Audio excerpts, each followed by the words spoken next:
Nasrallah के मारे जाने और उसके बाद याहिया सिनवार के खात्मे से हमास के साथ साथ हिजबुल्लाह भी बेहद खौफ में है, लेकिन हिजबुल्लाह बहुत आक्रामक हो चुका है। अब वो उन हथियारों से इजराइल पर विनाशकारी हमले कर रहा है जिन्हें रोक पाना इजराइल की एयर डिफेंस के लिए भी मुश्किल हो रहा है। पिछले 72 घंटों में इजराइल की धरती पर हिजबुल्लाह ने काफी विध्वंसक हमले किए हैं।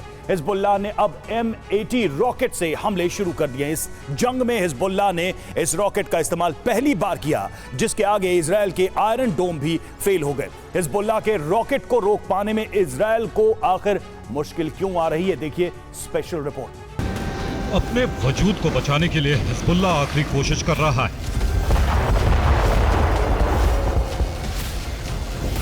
इजराइल पर ईरानी प्रॉक्सी जिस तरह से रॉकेट से बारूद बरसा रहा है, वो हिजबुल्लाह के प्रतिशोध का सबसे घातक चरण है।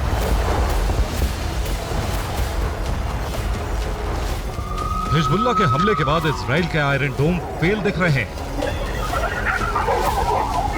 हिजबुल्लाह ने इजरायली धरती पर विनाश का प्रण कर लिया। हिजबुल्लाह ने अब इजरायली शहरों पर M80 रॉकेट से हमले करने शुरू कर दिए हैं।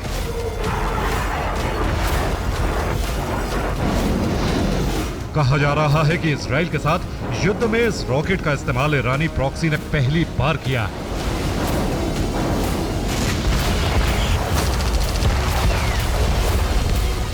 पिछले 24 घंटों में इजराइल के हाइफा में हिजबुल्लाह ने इजरायली ठिकानों पर कई M80 रॉकेट दागे, जिसे इजराइल के आयरन डोम भी नहीं रोक सके।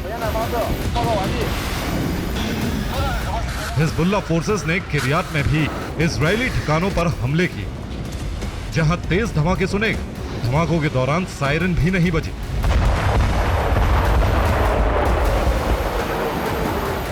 हाइफा में इन हमलों से हिजबुल्लाह ने इजरायली सेना को बड़ी चुनौती दे दी। उधर इजराइल और लेबनान के बॉर्डर पर रास अल नाकौरा से भी इजरायली बेस पर कई रॉकेट दागे।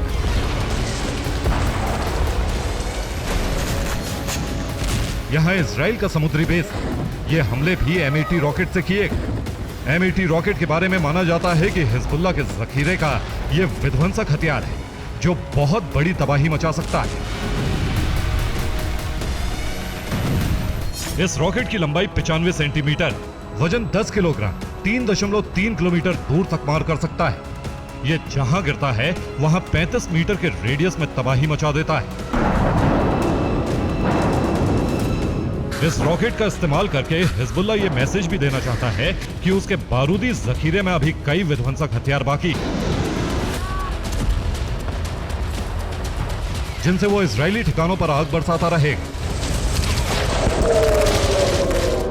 उधर इजराइल के शेवा हाइट्स को भी हिजबुल्लाह ने मिसाइल हमलों से दहला दी।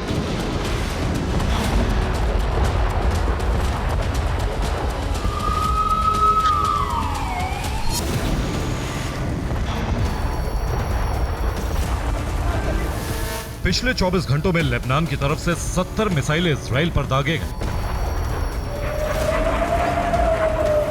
ये सभी मिसाइल वेस्टर्न गैलिली पर बरसाए गए। हालांकि इजरायली एयरफोर्स ने हिजबुल्लाह के कुछ मिसाइलों को इंटरसेप्ट करने का दावा किया, लेकिन सच ये है कि इजराइल के एयर डिफेंस हिजबुल्लाह के रॉकेट, ड्रोन और मिसाइल हमलों को रोक नहीं पा रहे हैं। कहा जा रहा है कि M80 rocket Israeli air defence को चकमा देने में माहिर है। यह भी दावा किया जा रहा है कि इजराइल के एयर डिफेंस और रडार को हैक कर लिया गया है। यह भी कहा जा रहा है कि इजराइल के एयर डिफेंस और रडार में कोई तकनीकी खराबी आ गई। ऐसा इसलिए कहा जा रहा है क्योंकि पिछले 72 घंटों से इजराइल के एयर डिफेंस हिजबुल्लाह के हमलों को रोकने में नाकाम रहे हैं। हिजबुल्लाह ने शनिवार को भी हाइफा में 30 से ज्यादा रॉकेट दागे थे। कई रॉकेट इजराइल की तेल और गैस रिफाइनरी के पास गिरे थे। कहा गया कि अगर रॉकेट रिफाइनरी को हिट करते तो बहुत बड़ी तबाही आ सकती थी।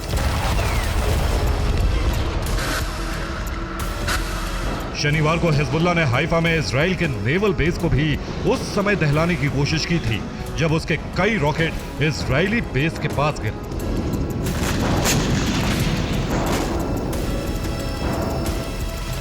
कहा यह भी जा रहा है कि हिजबुल्लाह ने पिछले 72 घंटों में जो हमले किए हैं, उन हमलों को हिजबुल्लाह की नई बटालियन ने नई रणनीति और नई तैयारियों के साथ अंजाम दिया। हिजबुल्लाह के टारगेट पर इजराइल के जो सैन्य बेस हैं, उनमें वेस्टर्न गलीली, सेंट्रल गलील, नहरिया, किरियात शमोना, इजराइल की बेत लीड बैरक और हाइफा में गोलानी ब्रिगेड का हेडक्वार्टर है। वहीं इजराइल की ऑयल रिफाइनरी और गैस रिफाइनरी भी हिजबुल्लाह के टारगेट पर है। सबसे ज्यादा हमले हाइफा में हो रहे हैं। हिजबुल्लाह ने 2 दिन पहले वीडियो जारी कर हाइफा में अपने टारगेट भी बताए। अब वो उन टारगेट को खत्म कर रहा है।